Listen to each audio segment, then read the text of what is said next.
Hi, I'm Jay Monte with True Fan Boxing. I'm showing here Boxing Digest, the heavyweight matchup coming up with Wladimir Klitschko and Eddie Chambers.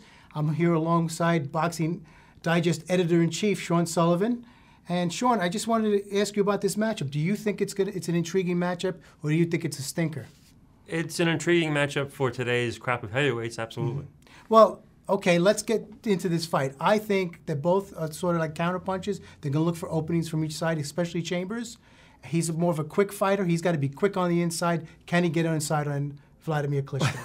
I hope it's not a fight of counterpunchers. Then that would be really boring. Right, that's what I feel that might happen. And I mean, what's happened with the heavyweight division? We don't get good matchups lately. What do you think it is?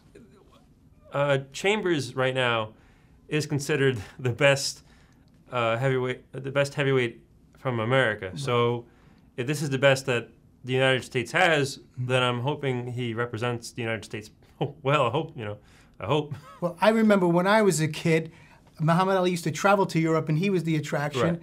It seems the opposites now. I look at Eddie Chambers, and I see a 1970s version of Jimmy Young, not a complete version of Jimmy Young. Ironically, from the same area, Philadelphia. How do you feel he's going to do against the big, tall Klitschko? He might present some problems. I don't think he's going to win. Okay. Do you think he'll last the limit? Yeah, I think so. I mean, Klitschko, Wladimir especially, not talking about Vitaly, but Wladimir, lately he doesn't go for the knockout. He likes to jab, jab, jab, jab, and then throw the right hand, 4 or 5 rounds later. And then, he wins the decision comfortably. And that seems to be a pattern in his recent fights. When he fought last time against Ruslan Chagayev, and he was doing the same thing. It would have gone to the scorecards, but Chagayev just couldn't take it, right, because his jab really is a power punch. Chagayev couldn't take it. He sat on his stool. Okay. Now, it seems like when you ask about the heavyweight division, it sounds like a law firm. Klitschko, and somebody else. I don't know who that someone else. Explain to me what's going on with the heavyweight division today. Well, the other guy is David Haye from England. Okay. And he's got the WBA belt. And the older brother of the Klitschkos, Vitaly, has the WBC belt. Okay. Wladimir has everything else. Okay, so the law firm is intact. So it's Klitschko, and Haye. Well, hello, how are you? But David Haye, how did he get the belt? Explain to the fans. No one knows how he got the belt. Wasn't he a cruiserweight? The last time I checked, he was. That's true. He moved up because the heavyweight division is considered a more lucrative division than cruiserweights, because as little as people know about the heavyweights these days, even less know about cruiserweights. Okay. So therefore, he wanted to go up. He figured he could put on some extra pounds, and he took on the largest and heaviest heavyweight champion in history, right, the Russian giant Nikolai Valuev, right, and he went against his own style. He's normally a dynamic power puncher, knockout artist, right, and against this big guy, he decides to stay on the outside and jab and throw the occasional counter punch, and he won a decision.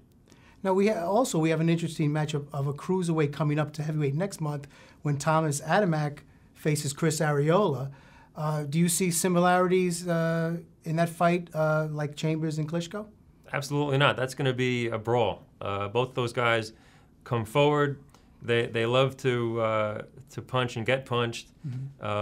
Neither. I guess out of the two of them, I'd have to say Adamek has the better technique, and both of them are a work in progress. I would say Adamek has a lot more potential than Arreola. Arreola, I'd like to call him a poor man's David Tua.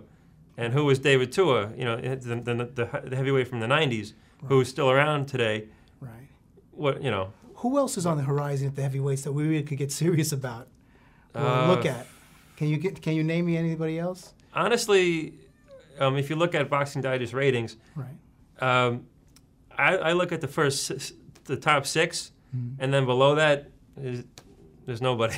Well, like Bert Sugar told me a couple of days back, he said that when the heavyweights are bad, people generate their interest. Welterweights, as far as now, the welterweights are the king of the hill. But who knows? Maybe the heavyweights, it works in cycles. Maybe the heavyweights will pick up. Absolutely. You know, that is going to happen at some point. I don't know when, but eventually, yes, there will be a heavyweight that excites the public. Mm-hmm. Whether he's around right now, I don't know, but it'll happen, yes. Any match that you think the fans want to see at heavyweight that would be something that's watchable? Yes, Adamek and Arreola. Okay, Adamek-Arreola. That's going to be a tremendous... I thought you were going to say Klitschko against Klitschko, but that's another time, No, that fight's never going to happen. Never going to happen. They said it a million times. Okay. They're not going to fight each other. It's against their mother's wishes. So, no. Okay. Well, hopefully the heavyweight division will heat up.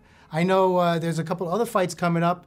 On March 27th, there was the Guzman-Ali Funica fight. And also Yankee Stadium has been announced for June 5th with Cotto and Foreman. And who knows, hopefully they'll get a heavyweight on there someday or sometime. Heavyweights used to always fight at Yankee Stadium. That's true. For Sean Sullivan, I'm Jay Monte. For True Fan Boxing, be there in the square. Take care.